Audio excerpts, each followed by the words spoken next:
Singkat cerita, setelah party dari Adler sekarang sudah bergabung bersama dengan Cry. Maka di saat yang bersamaan itulah, Adler dan juga semua anggota partinya kini mulai berkata kepada teman-teman dari Cry bahwa tujuan dari mereka sekarang sebenarnya sama. Di satu sisi, party dari Grieving Soul dan juga para Noble Spirit sekarang sudah berniat untuk dapat bisa masuk ke dalam gudang harta karun itu untuk bisa menyembuhkan Luke dan juga untuk dapat mengalahkan dewa yang sekarang tinggal di dalam gudang harta karun tersebut. Sedangkan di sisi lainnya, tujuan dari party Adler adalah untuk bisa mengalahkan Phantom dan juga mengalahkan dewa level 10 dari gudang harta karun itu. Karena jika mereka bisa mengalahkan Phantom dan juga jika mereka bisa menjinakkan para Phantom, maka sudah jelas jumlah pasukan dari Adler bisa kembali menjadi semakin bertambah. Karena faktanya, setelah pertarungan sebelumnya melawan pasukan dari para Phantom, hampir semua pasukan monster milik Adler sekarang semuanya sudah habis. Bahkan pasukan monster terkuat mereka, yaitu Yuden, nampak membutuhkan waktu yang sangat lama untuk bisa menyembuhkan dirinya sendiri akibat tubuhnya sudah terluka dengan sangat parah di dalam pertarungannya kemarin.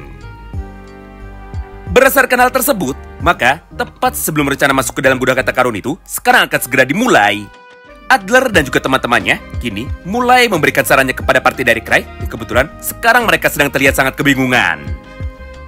Dengar, aku memiliki sebuah relik spesial yang mungkin sekarang bisa kita gunakan untuk dapat mengetahui sehebat apakah kekuatan dari raja terakhir gudang harta karun level 10 itu. Lalu setelah berkata seperti itu, maka Adler pun segera mengeluarkan relik Mirror of Reality-nya atau kaca ajaib untuk dapat bisa melihat realita. Serta tanpa menunggu lama, Adler pun sekarang langsung berkata kepada kaca ajaib itu. Seperti apakah penampilan dari Dewa Penunggu Gudang Harta Karun Temple of Origin ini? Sekaligus tunjukkanlah kepada kami tentang sehebat apa kekuatan dari dirinya. Menyaksikan dan juga mendengar kata-kata dari Adler barusan, semua anggota dari party Grieving Soul kini langsung menjadi penasaran dan juga mereka pun langsung bertanya-tanya.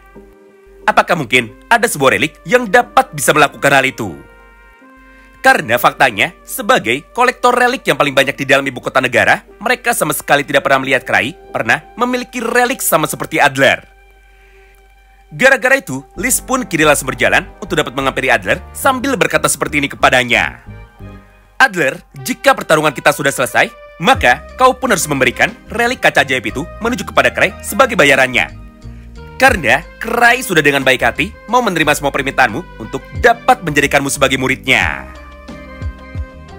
Namun, karena mereka sekarang sedang sibuk untuk dapat menggunakan kekuatan dari relik kaca ajaib ini, maka Adler pun sekarang tidak melanjutkan semua percakapannya lagi bersama dengan Liz Smart.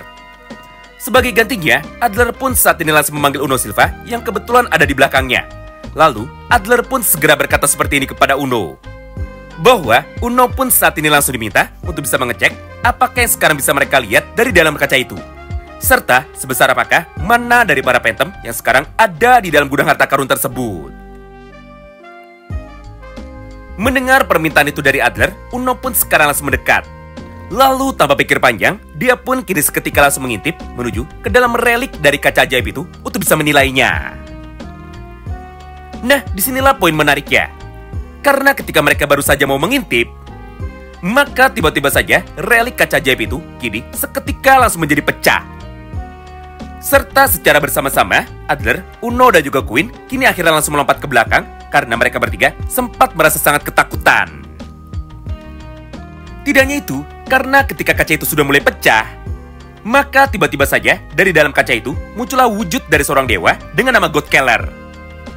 Yang akhirnya dia pun kini seketika langsung muncul di hadapan mereka dengan menggunakan kekuatan serangan mentalnya untuk dapat menakut-nakuti semua orang yang ada di dalam ruangan ini. Akibatnya, hawa di dalam ruangan tersebut kini otomatis langsung menjadi berubah. Serta semua orang, termasuk para anggota dari party Grieving Soul, saat ini malah menjadi terkena mental. Gara-gara menerima serangan dadakan dari seorang Godkeller, walaupun dia berada dari jarak yang sangat jauh. Beruntungnya, serangan dadakan dari Godkeller ini sekarang tidak berlangsung cukup lama. Karena ketika cahaya dari relik kaca ajaib itu sekarang sudah mulai hilang, maka Godkeller pun sekarang ikut menghilang juga tepat dari hadapan mereka. Nah, di momen inilah Adler pun kini seketika langsung menjelaskan bahwa ini adalah sebuah bencana. Karena pada awalnya mereka hanya berniat untuk dapat bisa melihat kekuatan dari seorang Godkeller.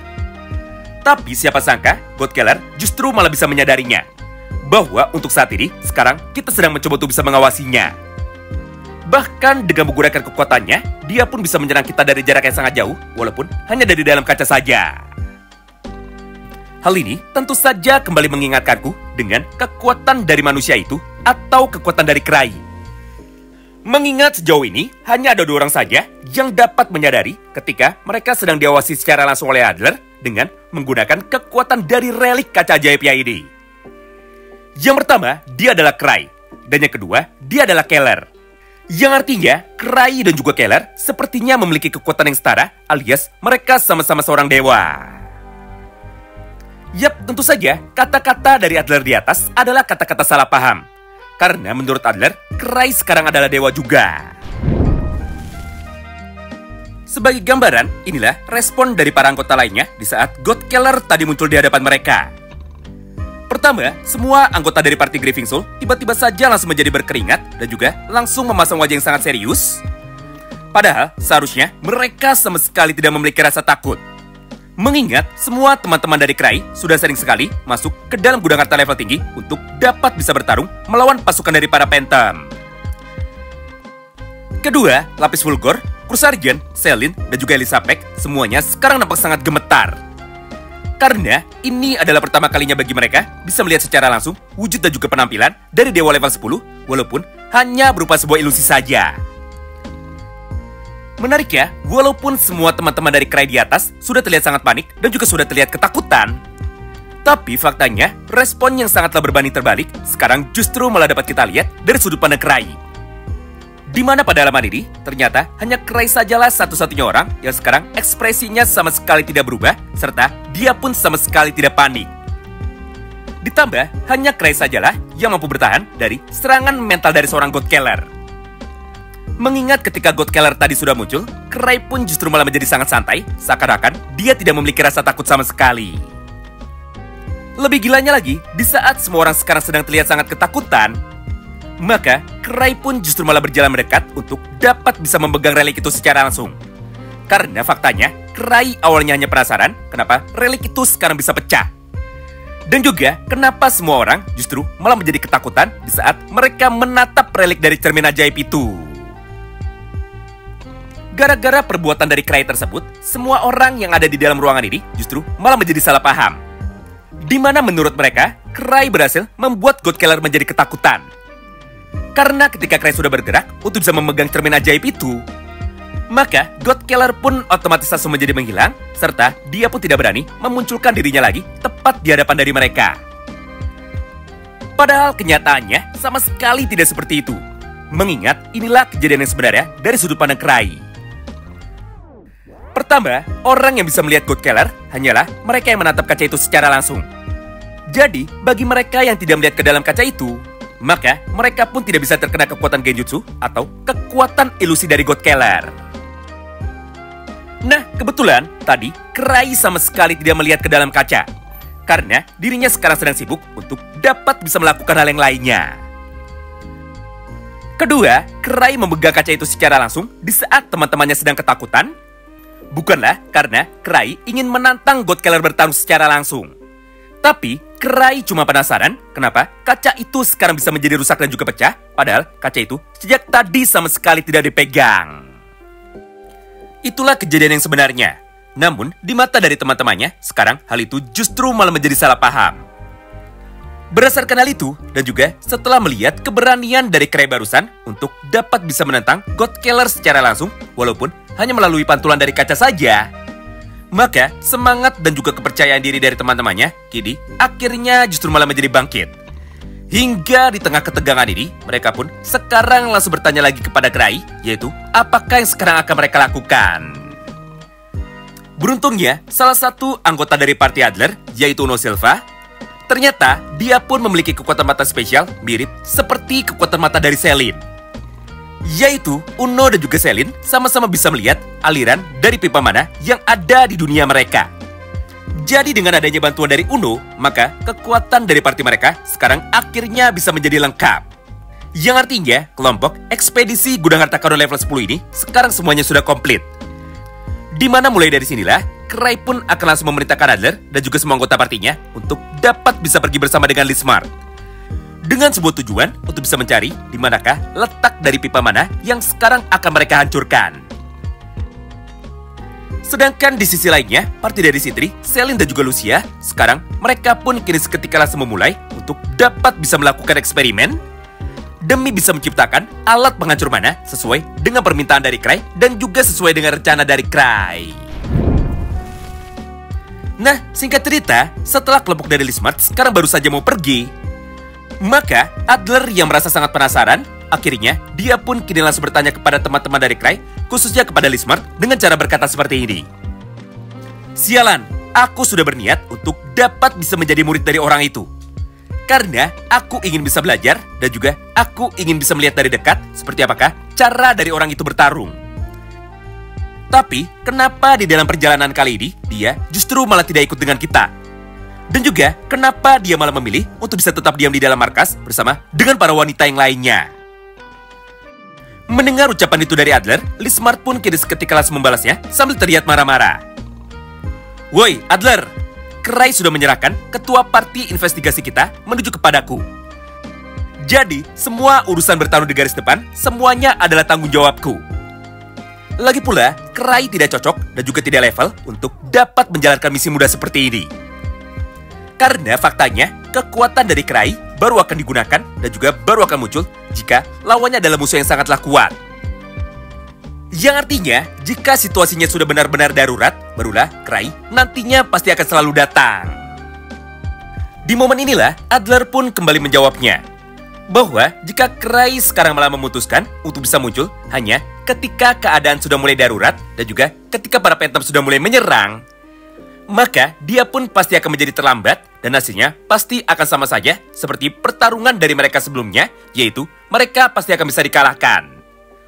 Oleh karena itu, Adler pun masih terus meminta Cry untuk dapat ikut secara langsung supaya mereka sekarang bisa menang. Mendengar ucapan itu dari Adler, Cry yang sudah mulai pusing karena Adler terus-menerus merengek kepadanya. Akhirnya, Cry pun langsung mengabulkan semua permintaan dari Adler, tapi dengan cara yang aneh. Intinya, supaya Adler tidak terus merengek kepadanya, maka Cry pun langsung berkata seperti ini di dalam hatinya. Aduh, terus terang, aku sama sekali tidak setuju untuk bisa menjadi guru dari Adler. Karena bagiku, menjadi hunter saja sebenarnya sudah sangat sulit. Apalagi menjadi guru dari mereka semua yang merupakan orang yang sangat terobsesi dengan menjadi Raja Iblis. Berdasarkan hal tersebut, maka aku pun memiliki sebuah cara untuk dapat menghilangkan minat mereka kepadaku, yaitu aku akan berpura-pura menjadi tidak berguna. Tidak hanya itu, karena pada halaman yang berikutnya, Cry pun kini kembali melanjutkan semua perkataannya lagi. Simpelnya, untuk membuat Adler bisa menjadi terkesan, itu adalah sesuatu yang sangat sulit. Tapi, jika ingin membuat mereka semua menjadi kecewa kepadaku, justru itu adalah sesuatu yang sangat mudah. Karena untuk bisa membuat mereka kecewa, yang sekarang perlu aku lakukan hanyalah dengan menggunakan relik milikku yang paling tidak berguna. Memang sih, jika begitu, maka harga diriku akan menjadi diremehkan sebagai seorang pengguna relik. Tapi, lebih baik aku diremehkan daripada orang-orang justru malah menganggapku bahwa aku adalah aset berharga bagi mereka. Alias, aku adalah orang yang kuat jika bertarung dengan menggunakan relik. Oleh karena itu, maka inilah relik yang sekarang akan aku pilih untuk dapat bisa bertarung melawan pasukan dari para Phantom dan juga bertarung melawan pasukan dewa. Yaitu sebuah relik tidak berguna dengan tipe rantai, yaitu relik dengan nama Dog Chain. Kemudian setelah mengeluarkan relik Dog Chain itu di hadapan dari Adler, maka Cry pun kini kembali berkata kepada mereka. Dengar, untuk bisa mempermudah rencana kita dan juga supaya kita tidak bertarung dari jarak yang dekat dengan pasukan para Phantom, maka aku akan mengirimkan relik rantai anjing ini untuk bisa mencari di manakah lokasi dari pipa mana. Lalu tugas kalian adalah untuk bisa mengikuti dan juga mengamati pergerakan relik Dog Chain ini dari jarak jauh dengan menggunakan relik kaca ajaib dan juga dengan menggunakan mata spesial dari Uno. Dengan begitu, maka resiko bagi kalian untuk bisa diserang otomatis akan menjadi berkurang. Serta benda pertama yang nantinya akan bertarung secara langsung melawan pasukan dari para Phantom, dia adalah relik Dog Chain milikku ini. Jadi tunggu apa lagi? Cepatlah kalian pergi. Sementara kami di sini akan membuat alat penghancur mananya. Mendengar semua ucapan tersebut dari Krai, para anggota dari party Grieving Soul dan juga teman-teman yang lain kini otomatis langsung menjadi sangat bersemangat. Hingga tanpa menunggu lama, mereka pun kini seketika langsung berjalan untuk dapat meninggalkan rumah dari Selin. Demi bisa mencari di manakah lokasi dari pipa mana. Dan juga demi dapat bertarung melawan pasukan dari para Phantom yang nantinya akan bertemu dengan mereka tepat di dalam perjalanannya. Wow, menarik banget ya.